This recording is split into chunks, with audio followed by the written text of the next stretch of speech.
नेकपा एमालेका अध्यक्ष केपी शर्मा ओलीले प्रचण्डले इमान्दारिता देखाउन नसक्दा कम्युनिष्ट पार्टी विभाजन भएको बताउनु भएको छ। शुक्रबार एमाले पार्टी कार्यालय च्यासरमा भएको कार्यक्रममा ओलीले आफूले कसैलाई पार्टीबाट ननिकालेको भन्दै प्रचण्डले एकताप्रति इमान्दारिता देखाउन नसक्दा कम्युनिष्ट पार्टी विभाजन भएको बताउनु भएको हो।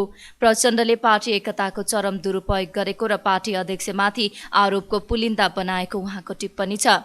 ओलीले आफूलाई पार्टीबाट निष्कासन गरेर पार्टी कब्जा गरेर प्रतिक्रियावादीको सेवामा अर्पण गर्ने काम प्रचण्डले गरे पनि पार्टीलाई जोगाउन आफू सफल भएको बताउनुभयो।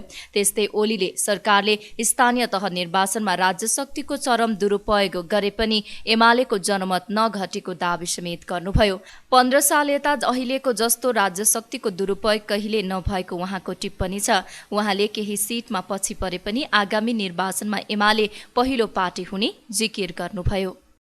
सबै शक्ति एकातिर मिल्दा पनि हामी हाराहारीको शक्तिमा बराबरीको शक्तिमा प्रदेशहरूमा पनि छौँ र सबभन्दा महत्त्वपूर्ण कुरा के हो भने यो कुराले के देखाउँछ भने अरू सबै एकातिर हुँदा पनि हामी बराबरी हुन्छौँ र देशको प्रमुख पार्टी हुने कुरामा प्रमुख पार्टी हो भन्ने कुरामा कुनै विवादै छैन र पपुलर मतको हिसाबले अहिले पनि हामी केही लाख भोटले अगाडि नै छौँ पपुलर मतको हिसाबले र यो विचारको हिसाबले सङ्गठनको हिसाबले व्यवहारको हिसाबले जनविश्वासको हिसाबले यसको सङ्घर्षशील क्षमताको हिसाबले यो प्रमुख पार्टी अहिलेसम्म यति भद्दा यति राज्य शक्तिको दुरुपयोग गरिएको यति भ्रष्ट निर्वाचन पैसाको खोलो बगाइएको यति भ्रष्ट निर्वाचन मैले कहिले पनि देखाएको थिइनँ। यसपल्ट त्यस तहमा पुगेको छ किनभने यसपल्ट सबभन्दा ठुलो लोकतान्त्रिक सबभन्दा ठुलो क्रान्तिकारीहरूको मोर्चा छ नि त्यसले गर्दाखेरि यस्तो बनाएर रहेछ। यो होस् यस्ता कारणहरूले गर्दाखेरि हामी अलिकति केही सिटमा पछाडि परेका छौँ अरू हिसाबले हामी पछाडि छैनौँ र फेरि हामी विजय हासिल गर्न सक्छौँ। आज यस स्थितिमा पार्टी छ र हाम्रो व्यापक जनस्तरमा यो वर्ग यो समुदाय भन्ने मात्रै छैन। यो पार्टी श्रमिकको पार्टी हो भनेर कारखानामा मजदुरहरूका बिचमा ट्रेड युनियन जसरी त्यहाँ खुम्चिएको पार्टी होइन। ट्रेड युनियन एउटा पक्ष हो, किसान सङ्घ वा किसान मोर्चा अर्को पार्टी हो, अर्को क्षेत्र हो। यस्ता अनेक क्षेत्रहरू या गर्दै यी अनेक क्षेत्र गर्दै समग्र सामाजिक जीवनका क्षेत्रहरूलाई समेटेर पार्टी निर्माण पनि भएको छ। तिनका हितहरू पनि पार्टीभित्र अन्तर्निहित छ। हामीले प्रचण्डलाई लखेट्या होइन, प्रचण्डसँग त एकतै गरिया हो, तर प्रचण्डले एकता गर्दा पनि इमान्दारीका साथ गर्नु भएन, एकताबद्ध रहँदा पनि इमानका साथ काम गर्नु भएन र बेइमानीपूर्ण ढङ्गले नै हट्नुभयो। एकताका निम्ति दिएको बनाइएको कमिटी एकताका निम्ति दिएको सङ्ख्या त्यसलाई यति चरम दुरुपयोग गर्नुभयो कि पार्टीको अध्यक्षलाई साधारण सदस्यबाट समेत निष्कासन पार्टी अध्यक्षलाई साधारण सदस्यबाट समेत निष्कासन गरेपछि एकता अनेकता के गरे होला तपाईँहरू विचार गर्नु। पार्टी अध्यक्षमाथि गम्भीर आरोपको पुलिन्दा बनाउनु भयो र ती आरोपका साथ पार्टी विभाजनको खेती गर्नु भयो। यो बडा दुःखद कुरा थियो। प्रचण्डले पार्टीबाट निष्कासन गरेर पार्टी कब्जा गरेर प्रतिक्रियावादीहरूको सेवामा अर्पण गर्न चाहे। त्यस स्थितिबाट हामी पार्टीलाई जोगाएर अगाडि बढेका छौँ र अब एउटा सुस्पष्ट अवस्था सिर्जना भएको छ वैचारिक। ओलीले समाजवादमा पुग्ने वैचारिक स्पष्टता एमालेमा मात्रै रहेको दावी गर्नुभयो।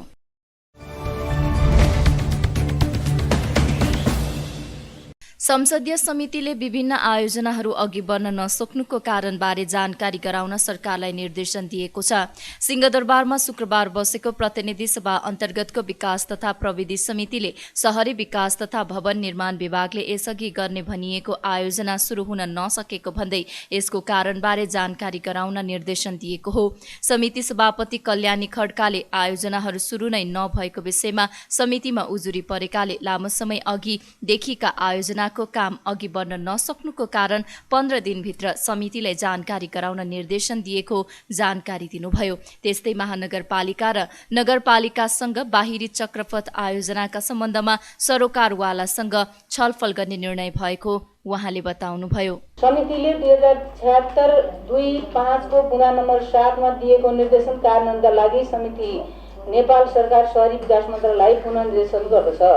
साथै दशकौंदेखि अघिदेखि स्थापना भएको आयोजनाले हालसम्म काम अगाडि बढाउन नसक्नुका कारण समितिलाई 15 दिनभित्र जानकारी पठाउन समिति नेपाल सरकार शहरी विकास मन्त्रालयले निर्देशन गर्दछ।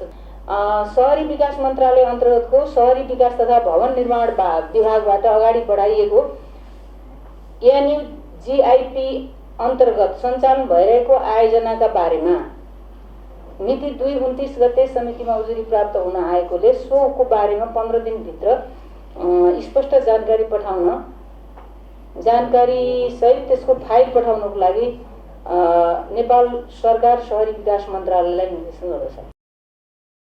बैठकमा शहरी विकास मन्त्री रामकुमारी झाँक्रीले सांसद र मन्त्रीहरूले आफ्नो स्वार्थका आधारमा आयोजनाहरू अघि बढाउन दबाव दिने गरेको बताउनुभयो। उहाँले योजना छनौटको मापदण्ड बनाउनु पर्ने समेत उल्लेख गर्नुभयो। उहाँले बाहिरी चक्रपथ निर्माण विभिन्न कारणले अपेक्षित रूपमा अघि बढ्न नसकेको जिकिर गर्नुभयो। आयोजना निर्माणमा अनियमितता देखिए संसदीय छानबिन गर्न उहाँले सुझाव समेत दिनुभयो। अनि पर्ने बेला मेरो योजना खोज्छौँ क्या, त्यो योजनाको डिपिआर कहाँ बनेको छ त, त्यो योजनाको पूर्व तयारी कहाँ छ त, त्यो योजनाको वातावरण अध्ययन भएको छ कि छैन, हुन पर्ने हो कि होइन, यदि बाटो हो भने त्यसको राइट अफ वे क्लियर छ कि छैन, त्यस्ता योजना ल्याछौँ त। आज हामी कसरी ल्याछौँ? यहाँ त मेरो परेन। एउटा जिल्लामा 12वटा 20वटा तपाईँको अरबका योजना पर्छन्, त्यो मान्य सांसदको योजना पर्दैन। उसैको मात्रै योजना किन हुन्छ? त्यो त जनताको योजना होइन। त्यहाँनिर खराब इन्टेन्सन छैन भने या भोटको लागि या अर्को कुनै लाभको लागि छैन भने एकजना सांसदको योजना हुन्छ? त्यो त नेपाल सरकारको नेपाली जनताको प्रायोरिटीको योजना हुनुपर्ने होइन। अनि यस्ता कुरा मैले अस्ति पार्लिमेन्टमा पनि भनेको थिएँ, योजना छनौटको मापदण्ड बनाऊ। सांसदहरू सङ्घीय सरकारका कुन कुन इन्टिटीमा कुन कुन आयोजनामा गेम चेन्जर प्रोजेक्टहरू होलान्, रूपान्तरणकारी योजना भनेको छौँ नि, हो त्यस्तोमा इन्भल्भमेन्ट कहाँ हो, त्यसको स्पेसको कुरा गरौँ। त्यो स्पेसको कुरा गऱ्यौँ भने चाहिँ हुन्छ। अब आयो यो कुराका लागि आयोजना छनौटको मापदण्ड बनाऊ, हामी तयार छौँ। कानुन हामीले बना छुट्टै कम्पाइल गरेर चाहिन्छ भन्ने हो नि, अब अर्को नयाँ सेसन चुनाव आइसकेपछिको अर्को सेसनमा मात्रै आइसक्ला, होइन यताउता गर्ने हो भने यो सेसनमा हामी टेकाउन सक्छौँ कि भनेर कोसिस गरेका छौँ। फेरि किनभने कानुन नपठाइसकेपछि सबै उहाँहरूले पूर्व स्वीकृत दिएको त्यो पढ्ने दफा संविधान अन्त बाजे नबाजे जम्मै हेर्ने भएर उहाँहरूलाई पनि टाइम लाग्छ। पढ्नु त पर्यो म्यानुअल्ली मान्छेले। त्यसो भएर त्यो युटिलिटीको कुरा त्यो हो। बाहिरी चक्रपथको कुरा चाहिँ हाम्रो निमित्त सचिवले सैद्धान्तिक कुरा भन्नुभयो। रियालिटीमा के हो भन्दा यो वर्ष पनि हामी अध्ययनमा राखेका छौँ, तर जग्गा किनेर गर्ने हो भने भौतिक पूर्वाधार मन्त्रालयले बनाउने हो बाहिरी चक्रपथ, ल्यान्ड पुलिङ गर्ने हो भने शहरी विकास मन्त्रालयले गर्ने हो। यो ल्यान्ड पुलिङको माध्यमबाट गर्ने भनेरै भने, तर आज ल्यान्ड पुलिङ गर्ने अहिले हामीले जहाँ त्यसको पहिलाको डिपिआर बनाएको छ त्यो ठाउँमा हेर्ने हो नि ल्यान्ड पुलिङ गर्ने फिजिबल अवस्था छ कि छैन भन्दा हामीले हेरेको त्यही 6.6 किलोमिटरमा हेरौँ न, करिब 1.5 अर्बको चाहिँ त्यहाँ मुआवजा दिने त्यो स्थायी संरचना कतिपय सरकारी कतिपय व्यक्तिका खडा भएको छन् भने त्यसका बारेमा हामीले अध्ययन गर्ने भनेको बाहिरी चक्रपथ जरुरी छ, तर यही अहिले हामीले भनिरहेको ठाउँबाट गर्न सकिन्छ सकिन्न भन्ने अध्ययन। त्यस्तै सांसदहरूले बाहिरी चक्रपथ निर्माणको कुरा लामो समय भए पनि सुरु गर्न नसक्नुको कारणबारे जानकारी माग गरेका थिए।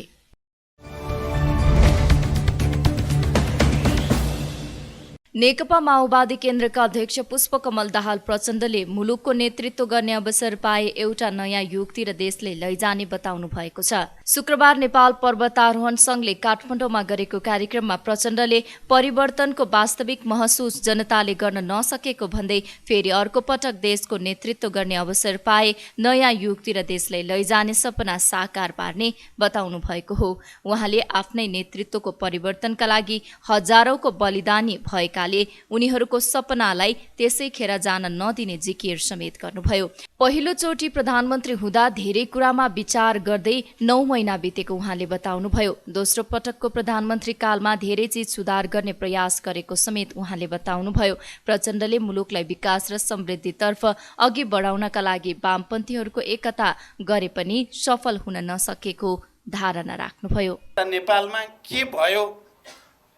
ठुलो संघर्ष, युद्ध, धेरैको बलिदान, आन्दोलन, ठुलठुला आन्दोलनबाट राजनैतिक परिवर्तन चाहिँ आयो।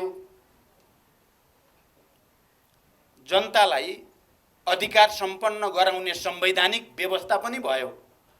हाम्रो संविधानमा मौलिक अधिकारसँग सम्बन्धित जे जति प्रावधानहरू जे जसरी राखिएको छ त्यो धेरै माथिबाट राखिएको छ र हामीले सामाजिक न्याय, सामाजिक रूपान्तरण सबै जनतालाई राज्यले समान व्यवहार गरोस्, सबैको उन्नतिको निम्ति, प्रगतिको निम्ति, सबैको विकासको निम्ति अवसरहरू समान रूपले प्रदान गरोस् भनेर हामीले समावेशी, समानुपातिक, सङ्घीयता,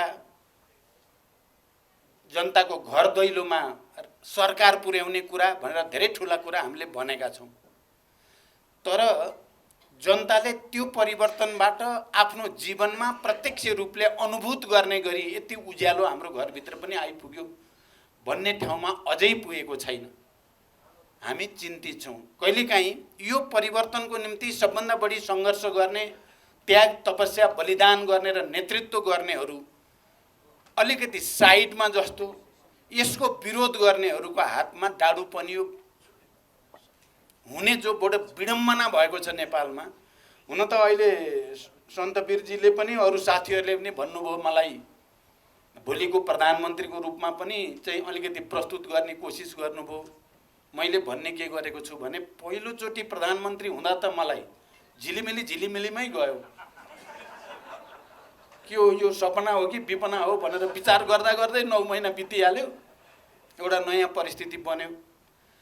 दोस्रो पटक प्रधानमन्त्री हुँदा मैले साँच्चै नै धेरै चिज सुधार गर्ने प्रयास गरेको हुँ। मलाई त्यसमा गर्व छ। देशको राष्ट्रिय एकता नै के हुने हो भन्ने बेलामा मधेसलाई पनि विश्वासमा लिएर निर्वाचनतिर देश लैजाने कुरा सानो कुरा थिएन। आर्थिक विकासलाई 25 वर्षपछि 7.5% विकास दर कायम गर्ने कुरा पनि सानो कुरा थिएन। सबैको जनताको, सबै जात जाति, भाषा भाषी, क्षेत्र समुदायको एकतालाई सुदृढ गर्दै लोकतन्त्रको सुदृढीकरणको प्रक्रियामा अगाडि बढ्ने कुरा पनि सामान्य र चान्चुने थिएन। हाम्रा छिमेकीहरूसँग र मित्र राष्ट्रहरूसँग सन्तुलित सम्बन्ध बनाएर सबैको विश्वास लिएर उनीहरूको सहयोग नेपालको निम्ति जुटाउने कुरा पनि चुनौतीपूर्ण नै थियो। तर मलाई त्यो पछिल्लो छोटो भए पनि त्यो कार्यकालले नेपालको राष्ट्रिय एकतालाई प्रवर्धन गर्न, नेपालको लोकतन्त्रको प्रक्रियालाई सुदृढ गर्न, नेपाली जनताको एकता र भावनालाई अगाडि बढाउन र आर्थिक समृद्धितिर जान सकिन्छ। नेतृत्वले इमान्दार प्रयास गर्यो भने छोटै समयमा देशमा तरक्की गर्न सकिन्छ भन्ने कुराको सङ्केत त्यति बेला देखियो। मलाई गर्व छ, मलाई खुसी छ। मैले त्यसपछि तपाईहरुले सायद सुन्नुभयो होला, अब बाँकी जीवन देशको आर्थिक विकास र समृद्धिको निम्ति सबै क्षेत्रमा समृद्धिको एउटा यात्रा सुरु गर्ने मनसायको साथ राजनैतिक स्थिरता र विकास र समृद्धिको सपना बोकेर अबको जीवन बिताउने मैले भनेको थिएँ। तर जुन प्रयोग निकै ठुलो साहसको साथ गरिएको थियो त्यो सफल भएन। वामपन्थीहरूको बिचमा एकता गरेर स्थायित्व पनि दिने, विकास पनि दिने, सामाजिक न्याय पनि दिने भन्ने सपना देखेर जे गरियो त्यो चाहिँ सफल भएन। त्यसको बारेमा मैले अहिले लामो भन्नु केही पनि छैन। तर तपाईहरुले भन्नुभयो, तपाईहरुले भनेको कुरा तपाईहरुको आशीर्वाद हो भने अर्को पटक देशको नेतृत्व गर्ने मौका मैले पाउने हो भने सम्पूर्ण रूपले देशमा यी देखा परेका तमाम विसङ्गतिहरूमाथि प्रहार गर्दै एउटा नयाँ युगतिर देश लैजानुपर्छ भन्ने सपना त मेरो मनभित्र छ। कार्यक्रममा संघका तर्फबाट नवनिर्वाचित केन्द्रीय कार्यसमितिलाई प्रमाणपत्र हस्तान्तरण गरिएको थियो।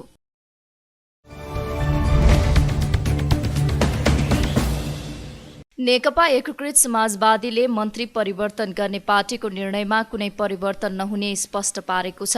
पार्टी कार्यालय 3 कुनेमा शुक्रबार बसेको पोलिट ब्युरो बैठकपछि प्रवक्ता जगन्नाथ खतिवड़ाले मन्त्री हेरफेरमा असन्तुष्टि जनाउँदै केही नेताले पार्टी अध्यक्षलाई पत्र बुझाए पनि पार्टीको निर्णयमा कुनै परिवर्तन नहुने बताउनु भएको हो। उहाँले शनिबार बस्ने बैठकमा यस विषयमा पार्टी अध्यक्ष माधव कुमार नेपालले थप प्रश्न पार्ने र मन्त्री परिवर्तन गर्ने यसअघिको निर्णय परिवर्तन नहुने बताउनुभयो। मन्त्री हेरफेर बारे प्रधानमन्त्री शेरबहादुर देउवाले नभ्याएको जानकारी गराएकाले शपथ ग्रहण हुन नसकेको उहाँको भनाइ छ। बैठकमा पार्टी अध्यक्ष नेपालले अबको निर्वाचनमा गठबन्धन बीच औचित्यका आधारमा मात्रै तालमेल हुने र सबैतिर उम्मेदवारी दिने तयारी सहित लाग्न निर्देशन दिनुभएको प्रवक्ता खतिवड़ाले बताउनुभयो। उहाँले बैठकमा अध्यक्षको राजनीतिक प्रतिवेदनमाथि छलफल भएको र परिमार्जन सहित केन्द्रीय कमिटीमा पेश गर्ने जानकारी दिनुभयो। भोलि केन्द्रीय कमिटीमा पेश गर्ने राजनीतिक प्रतिवेदनहरूमाथि केही सामान्य छलफल गरेको छ। अध्यक्षले प्रतिवेदन प्रस्तुत गर्नुभयो। त्यो प्रतिवेदनमा सहभागी पोलिट ब्युरो सदस्यले आफ्नो धारणा राख्नु भएको छ र यसलाई परिमार्जन गर्दै उहाँहरूका सुझाव लग्दै भोलि केन्द्रीय कमिटीको बैठकमा हामी एउटा प्रतिवेदन प्रस्तुत गर्नेछौँ। बैठकमा अब आउने आम निर्वाचनको तयारीका लागि अध्यक्षले जोड गर्दै हाम्रो पार्टी गठबन्धनलाई प्राथमिकता पनि दिन्छ, तर पहिलेको जस्तो गठबन्धन मुख्य कुरा हो मात्र भन्दैन। गठबन्धनले हामीलाई मुख्य एजेन्डा बनाउँछ कि बनाउँदैन भन्ने कुरामा पनि उत्तिकै ध्यान दिन्छ र देशका सबै निर्वाचन क्षेत्रहरूमा आफ्नो उम्मेदवारी उठाउने गरी आफ्नो तयारी गर्न लाग्नुपर्दछ। तपाईँ कार्यकर्ताहरू लाग्नुहोस् भनेर पनि आह्वान गर्नुभएको छ। गठबन्धनको बारेमा हामीले पूर्ववत रूपमा बनाएको धारणालाई अध्यक्षले फोकस गर्नुभएको छ र माओवादी केन्द्र, नेकपा, नेपाली कङ्ग्रेस आदिले गरेका विगतमा गरेका व्यवहारहरूलाई करेक्सन गरेपछि मात्रै गठबन्धनले बढी चाहिँ सशक्तता प्राप्त गर्छ र गठबन्धनले बढी विजय हासिल गर्न सक्छ। यसकारण उहाँहरूले आफूलाई करेक्सन गर्नुहोस्, विगतका गल्ती नदोहोऱ्याउनुहोस् भन्ने कुरा हाम्रो पार्टीले सबभन्दा बढी फोकस गरेको छ। मन्त्रीहरूको सन्दर्भमा उठेका प्रश्नहरूमा अध्यक्षले उत्तर दिँदै बैठकमा पार्टीको निर्णय कार्यान्वयन हुने, आज भोलि भित्रमा कार्यान्वयन भइसक्ने जस्ता विषयमा उहाँले प्रकाश पार्नुभएको छ र यसको अन्तिम निर्णय भोलि केन्द्रीय कमिटीको बैठकले यसबारेमा त्यहाँ पनि उठेका प्रश्नहरूको उत्तर दिँदा यसको ठोस कुरा म भोलि बताउनेछु भनेर अध्यक्षले भन्नुभएको छ। तर हाम्रो पूर्ववत निर्णय अडानलाई परिवर्तन गर्ने कुरा उहाँले भोलि बोल्ने होइन कि केन्द्रीय कमिटीको बैठक आज भोलि भइरहेको छ। त्यो सार्वभौम केन्द्रीय कमिटीको बैठक बसिरहेको अवस्थामा आजै मैले किन बोलिहालौँ भन्दै उहाँले हामीले गरेको निर्णय तपाईँहरू कार्यान्वयन गर्न आफै लाग्नुहोस् भनेर आज मन्त्रीहरूलाई सम्झाउनु भएको छ। पार्टीभित्रको एउटा सुमधुर वातावरणलाई ध्यान दिएरै मन्त्रीहरूले पार्टीले निर्णय गरिसकेपछि आफैले राजीनामा गरिदिनु पर्थ्यो। सबभन्दा पहिलो कुरा देउबाजीले उहाँलाई विदा गर्नु पर्थ्यो र अर्को शपथ ग्रहण गराउनु पर्थ्यो। दोस्रो कुरा पार्टीको निर्णयलाई उच्च ढङ्गले कदर गर्नका निम्ति उहाँहरू आफैले अब हामीले छोडिदियो, त्यसो भए पार्टीले निर्णय गरिसक्यो भनेर अध्यक्षलाई भेटेर उहाँले राजीनामा दिनु पर्थ्यो। त्यो पनि नगरेर केही समय अल्झिएर बसिरहेको हुनाले अब उहाँहरूलाई या त देउबाजीले तत्काल अर्को शपथ ग्रहण गराउने तयारी गर्नुभएको छ। उहाँ त हिजो पनि तयारी गर्दै हुनुहुन्थ्यो, हिजो भ्याइन भन्नुभयो, आज भ्याइन भन्नुभयो, सायद भोलि गर्नु होला। उहाँले प्रधानमन्त्रीजीले त्यो कुरा तयारी गर्दै हुनुहुन्छ। अब यता हाम्रा पार्टीका जानुभएका मन्त्रीहरूले त्यो कुरालाई सजिलो पार्नुहुन्छ भन्ने हामीलाई लाग्छ। कुरा त भोलि केन्द्रीय कमिटीको बैठक छ। मेरो प्रारम्भिक धारणामा उहाँको 8 बुँदे उहाँले चाहिँ कसलाई दिनुभएको छ, पार्टी अध्यक्षलाई दिनुभयो होला। आज बैठकमा त्यस्तो चर्चा भएको छैन। सबै बुँदाहरू भविष्यका लागि हामीले आफूले सिक्नुपर्ने कुरा केही रहेछन् भने सिक्नका लागि काम लाग्नेछ, तर निर्णय परिवर्तन गर्ने गरी त्यो बुँदामा छलफल हुँदैन। पार्टीको केन्द्रीय कमिटी बैठक शनिबार बस्ने र पार्टीको आगामी कार्यदिशाका बारेमा छलफल हुने एजेन्डा तय भएको समाजवादीले जनाएको छ।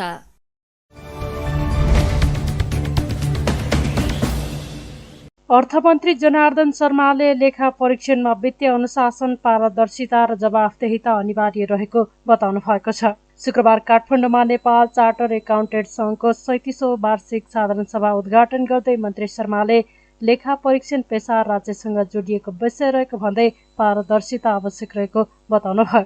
उहाँले लेखा परीक्षणलाई कुनै व्यक्ति वा संस्थाको स्वास्थ्यका आधारमा जोड्न खोजे त्यसले राज्यलाई नै असर पर्ने धारणा राख्नुभयो। सबैमा नै बजेट खर्च नहुने समस्या समाधानका लागि पनि लेखा परीक्षकहरूको सुझाव सरकारले लिने उहाँले बताउनुभयो। त्यस्तै अर्थमन्त्री शर्माले देशको अर्थतन्त्रलाई बलियो बनाउनका लागि बजेटमा उत्पादनलाई जोड दिएको उल्लेख गर्नुभयो। मुख्य कुरा त वित्तीय अनुशासनकै कुरा हो, पारदर्शिता र जवाबदेहिताकै कुरा हो है। हामीले वित्तीय अनुशासन, पारदर्शिता र जवाबदेहिता कसरी निर्वाह गर्ने भन्ने प्रश्न नै आजको मूल प्रश्न, आज राष्ट्रिय चुनौती हो। त्यसकारणले यहाँ ती जवाबदेही र पारदर्शितालाई हामीले अनुशासनलाई कसरी कायम गर्ने, आफ्ना स्वार्थमा आफ्ना ढङ्गले त्यसको व्याख्या गर्ने, आफ्नो परिभाषा गर्ने, आफ्नो स्वार्थमा त्यसलाई डाइभर्ट गर्ने खालको प्रवृत्ति आज मतलब हाबी हुँदै गइरहेको छ। यो वास्तवमा राज्यको देशको लागि हितमा छ कि छैन, राष्ट्रको हितमा छ कि छैन, त्यसले देशको राष्ट्रको अर्थतन्त्रमा के गर्छ, हरेक कुराहरूले भन्ने कुराको आधारमा हामीले मूल्याङ्कन गर्नुको सट्टा त्यतातिर मूल्याङ्कन नगरेर व्यक्तिगत स्वार्थ, समूहगत स्वार्थ है, गुटगत स्वार्थहरूको आधारमा मूल्याङ्कन गर्ने, विश्लेषण गर्ने र भ्रम सिर्जना गर्ने कामहरू पनि भइरहेका छन्। यी समग्रको पक्ष भनेको के भने पारदर्शिता, जवाबदेहिताकै प्रश्नहरू हुन्। यी हामी सबैको लागि कार्यान्वयन हुने कुराहरू हुन्, लागू हुने कुरा हुन्। त्यस कारण त्यतातिर नै हामीले यो संस्थालाई पनि त्योतर्फ उन्मुख गराउनुपर्छ भन्ने मलाई लाग्छ। किनकि हरेक पेसा व्यवसायसँग यो जोडिएको छ, देशको राजस्वसँग जोडिएको तपाईँहरूको पेसा राजस्वसँग जोडिएको छ, राजस्व करसँग पनि जोडिएको छ होइन। त्यसलाई एकदम पारदर्शी गर्दा, व्यवस्थित गर्दा त्यसले त्यहाँ योगदान पनि पुर्याइराखेको हुन्छ। तर त्यसभित्र अरू धेरै कुरा पनि त्यहाँ मिलान गर्न पनि हुन्छ होला, हिसाब किताब गर्दा थाहा छैन। त्यसै यी क्षेत्रहरू छन् जुन क्षेत्र सिधै सरकारसँग जोडिन्छ। यहाँहरूले भन्नुभएको छ हामी सहयोग गर्न तयार छौँ, पक्कै पनि यहाँहरूले सहयोग गर्नुभएको छ, गर्नुपर्दछ। त्यो सहयोग भनेको पेसागत एउटा मर्यादाभित्र, पेसागत एउटा के भन्छ दक्षता र त्यसको पारदर्शिता, जवाबदेहिताभित्रबाट गर्ने कुरा हो। पक्कै पनि यहाँहरू अब धेरैजसो युवा पङ्क्तिहरू आज यहाँ आइराखेका छ क्या, के अरे राम्रो राम्रो कार्यक्रमहरू, छात्रवृत्ति दिएर पढाउने लगायतका कुराहरू पनि यहाँले गर्नुभएको छ। यी सबैको लागि म हार्दिक धन्यवाद पनि दिन चाहन्छु। फेरि पनि यो देश बनाउने हामी सबै मिलेर राष्ट्र बनाउने सबैको योगदान आवश्यक छ। सबैले आफ्नो ठाउँबाट इमान्दारीबाट काम गर्नुपर्छ। त्यतातिर म अहिलेको देशको परिस्थितिलाई, अहिलेको अर्थतन्त्रलाई बलियो बनाउनका लागि, बलियो बनाएको अहिले आएको सरकारको, नेपाल सरकारको बजेट जसले उत्पादनमा जोड दिने, जसले आत्मनिर्भरता जोड दिने, जसले उद्योग व्यवसायहरूलाई प्राथमिकता दिने, जसले कृषि क्षेत्रलाई प्राथमिकता दिने, जसले दक्षतामा, सिप विकासमा, तालिममा मतलब प्राथमिकता दिने र समग्र शक्तिलाई एकीकृत रूपमा परिचालन गरेर हाम्रो भएको स्रोत साधनहरूको एकीकृत परिचालन मात्रै हामी आत्मनिर्भर हुन सक्ने ठाउँमा छौँ। कार्यक्रममा महालेखा परीक्षक टङ्कमणि शर्माले लेखा परीक्षणलाई पूर्ण रूपमा डिजिटल बनाउनु पर्ने बताउनु भयो। सँगै अहिले अब जमाना चाहिँ जम्मै आइटी सिस्टमको आइसकेको छ। त्यो आकारले डिजिटल प्लेटफर्मबाट काम गर्ने वातावरण बनाउनुको लागि अलिकति बढी कहीँ केन्द्रित हुनुपर्ने मैले आइक्यानको साथीहरूलाई पनि धेरैपल्ट भनेको छु। आज पनि यहाँ तपाईँहरूलाई मैले भन्छु, अब अहिले हामी कति भर्चुअलबाट कार्यक्रमहरू गरिरहेको हुन्छौँ, कति कामहरू गरिरहेको हुन्छौँ। अब हिसाबको कुरा भर्चुअली गर्नु पऱ्यो अथवा आइटीको सिस्टमबाट गर्नु पऱ्यो भने बडा समस्या छ कि त्यो गाह्रो। त्यसले गर्दा त्यसमा चाहिँ अलिकति बढी चाहिँ कन्सल्टेटै हुनुपर्छ। मलाई आफैलाई फिल भएको छ यसपल्टदेखि हाम्रो चाहिँ होल अडिटको सिस्टम नै अनलाइन सिस्टमबाट गरिरहेको छ। सरकारको जति पनि अडिटर जेनरल अफिसबाट गर्छ त्यो अनलाइन सिस्टमबाट गरिरहेको छ, डिजिटल सिस्टमबाट गरिरहेको छ। त्यो गर्दाखेरि चाहिँ धेरै सजिलो पनि हुँदो रहेछ र सुरुको वर्षमा अलिकति अभ्यस्त हुनुको लागि गाह्रो पनि हुन्छ। त्यस हुनाले यसतर्फ पनि त्यो चाहिँ गाह्रो कहाँनिर हुन्छ भन्दाखेरि इन्डिभिजुअल्ली त्यसमा इन्भल्भ हुने कोही स्टाफ अथवा कोही कर्मचारी अथवा कोही चाहिँ प्रोफेसनल को स्किल राम्रो छैन भने समस्या हुन्छ। त्यस हुनाले प्रोफेसनल स्किल इन्डिभिजुअल लेभलमा डेभलप गर्नुपर्छ। त्यो गर्न चाहिँ तपाईँहरू लाग्नुहोस् भन्ने मलाई लागेको छ। अनि अर्को एउटा मात्र कुरा भन्छु मैले, ओपिनियन अडिटरले अथवा एकाउन्टेन्टहरूले बनाएको म्यान्डेटरी छैन, कम्पलसरी छैन, त्यसलाई कसरी बनाउन सकिन्छ भन्नेमा पनि अलिकति हामीले छलफल गर्नुपर्ने मलाई लागेको छ। जस्तो डक्टरले प्रेसक्रिप्सन गरिदिएपछि त्यो म्यान्डेटरी भयो, त्यो खानै पर्छ, मान्नै पर्छ। इन्जिनियरले घरको डिजाइन बनाइदिन्छ, सारा कुरा गरिदिन्छ, त्यो मानिन्छ हामी होइन। डक्टरको मानिन्छ, इन्जिनियरको मानिन्छ, वकिलको मानिन्छ, पाइलटको मानिन्छ, त्यो प्रोफेसनलहरूको मानिन्छ नि, उसको मानेन भने हुँदैन भन्ने हुन्छ। तर हाम्रो चाहिँ एकाउन्टिङ अडिटिङतर्फको जुन प्रोफेसन छ उसको ओपिनियनलाई, उसको सुझावहरूलाई पूर्ण रूपले कार्य हुँदैन, पूर्ण रूपले मानिन्न। किन नमानिएको भनेर विश्लेषण गर्ने, किन नमानिएको रहेछ भनेर विश्लेषण गर्ने। मैले विश्लेषण गर्दा पहिलो नम्बर कुरा जे ओपिनियन आउनुपर्ने हो एक्ज्याक्टली त्यो आउँछ। उहाँले लेखा परीक्षणको क्षमता अभिवृद्धि गर्दै यस क्षेत्रलाई थप विश्वसनीय बनाउनु पर्नेमा जोड दिनुभयो।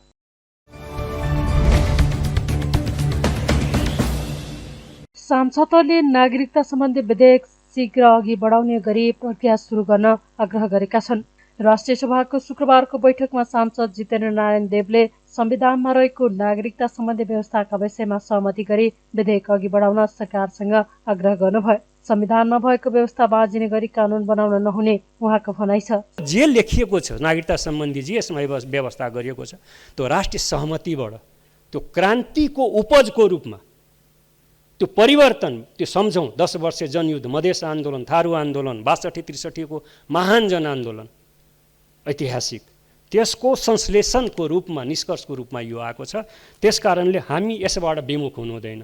आज म यही आग्रह गर्न चाहन्छु देशका प्रमुख पोलिटिकल पार्टीहरूसँग, दुईटा काम नगरौँ, यो संवेदनशील विषयमा हामी सहमतिबाट अगाडि जाउँ र मलाई खुसी छ कि अहिले सहमतिको अवस्था छ, सहमतिबाट अगाडि जाउँ। दोस्रो कुरा के भन्दाखेरि विशेष रूपमा म प्रतिनिधि सभाको त्यो विशेष समितिलाई, एउटा जुन यो राज्य व्यवस्था समितिले म आग्रह गर्न चाहन्छु कि यसमा जे कुरा लेखिएको छ त्यसबाट बाझिने गरी, यसमा लेखिएको कुराबाट बाझिने गरी कुनै कानुनको मस्यौदा तयार नगर्नुहोस्।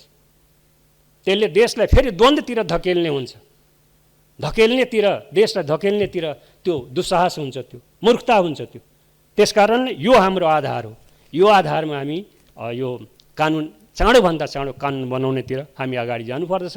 र म खुसी जाहेर गर्न चाहन्छु कि अहिले हाम्रा माननीय गृहमन्त्रीज्यू धेरै दौडधुप गरिराख्नु भएको छ। कमरेड प्रचण्डदेखि सामान्य पूर्व प्रधानमन्त्री केपी ओलीसम्म र अहिलेको सामान्य प्रधानमन्त्रीसम्म उहाँको दौडधुप चलेर गठबन्धनले एउटा निर्णय गरेको छ कि नागरिकता सम्बन्धी विधेयकलाई अगाडि बढाउने। यो सकारात्मक निर्णय हो, यसलाई म समर्थन गर्न चाहन्छु, मलाई खुसी जाहेर गर्न चाहन्छु। र म सम्माननीय अध्यक्ष महोदय मार्फत यो भन्न चाहन्छु कि चाँडोभन्दा चाँडो यही सदनबाट सरकारले यो नागरिकता सम्बन्धी विधेयक ल्याओस्। जेमा मिल्न सकिन्छ होइन, केही कुराहरू बहसको कुरा होला त्यो गर्दै जाउँला, तर जेमा मिल्न सकिन्छ यो संविधानको रोहमा, कसैलाई खुसी पार्नको लागि होइन, यो संविधानमा टेकेर जे कुराहरूमा मिल्न सकिन्छ तुरुन्तै ल्याउँ।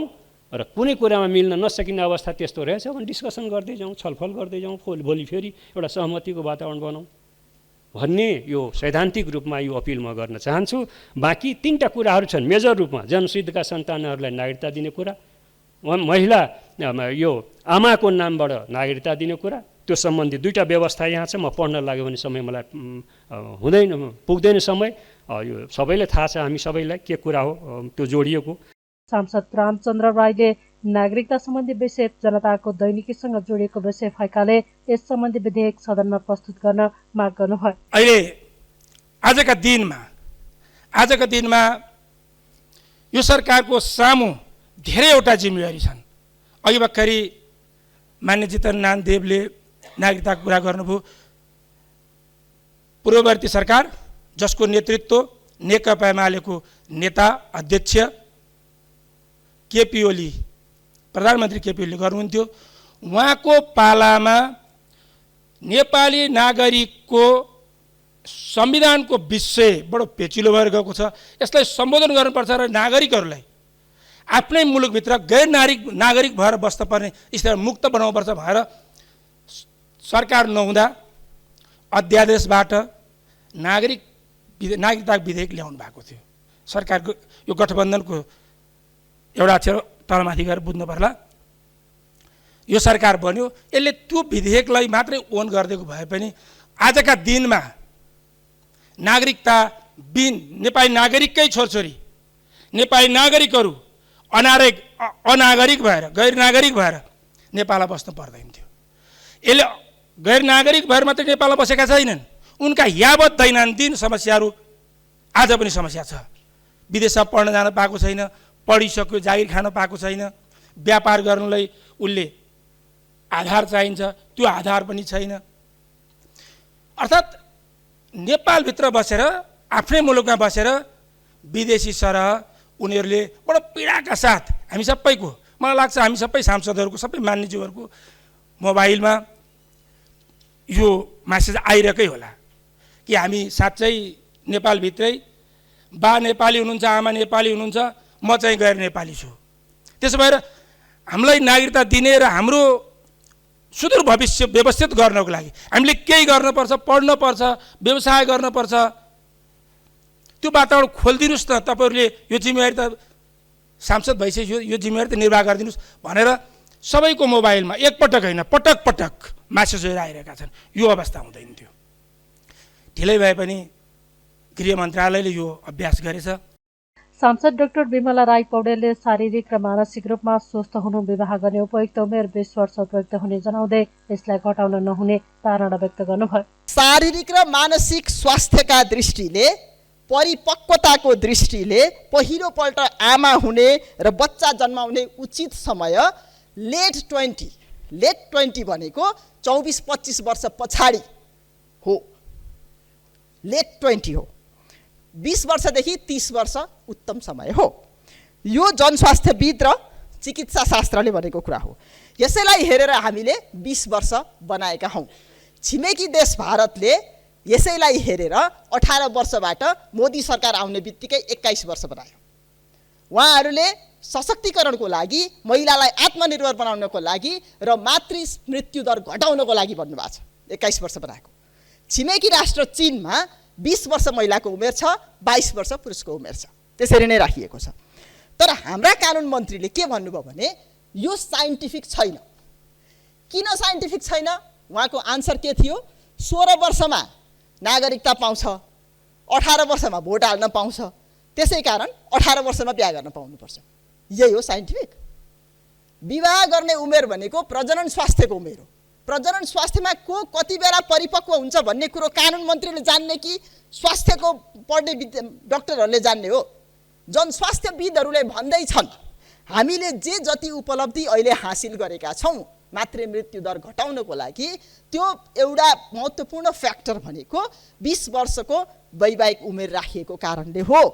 त्यो घटायौँ भने हाम्रो यो उपलब्धि त घट्छ नै, त्यो सँगसँगै यो शिक्षामा, स्वास्थ्यमा, उनको अरू महिला हिंसाका कुरामा उनको के हालत हुन्छ? आफ्ना छोरीलाई 18 वर्षको उमेरमा बिहा गरिदिनको लागि हामी रेडी छौँ।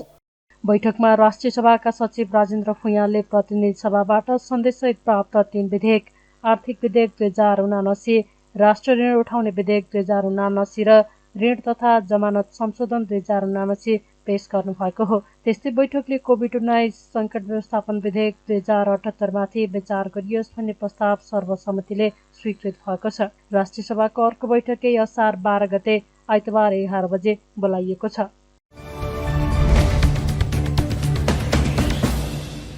बागमती प्रदेशका श्रम, रोजगार तथा यातायात मन्त्री घनश्याम दाहालले पेट्रोलियम पदार्थको मूल्य वृद्धि भएसँगै यातायातको भाडा समायोजन गरेर पहल गर्ने प्रतिबद्धता व्यक्त गर्नुभएको छ।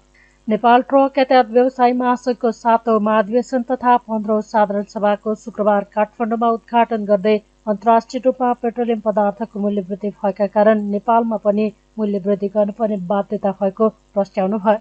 आवश्यकताका आधारमा यातायातको भाडा वृद्धि गर्ने तयारी भइरहेको उहाँले जानकारी दिनुभयो। महासङ्घले भारतीय ट्रक नेपाल आगमनलाई व्यवस्थित गर्नुपर्ने, पेट्रोलियम पदार्थको मूल्य वृद्धि भएसँगै समय अनुकूल भाडा दर वृद्धि गर्नुपर्ने, काठमाडौँ उपत्यकाभित्र ट्रक फारको व्यवस्था गर्नुपर्ने, दुर्घटनापछिको समस्यालाई सहज बनाउनु पर्ने र जाँचका क्रममा सुरक्षा निकायबाट हुने अनावश्यक कष्ट हटाउनु पर्ने लगायतका माग गरेको छ।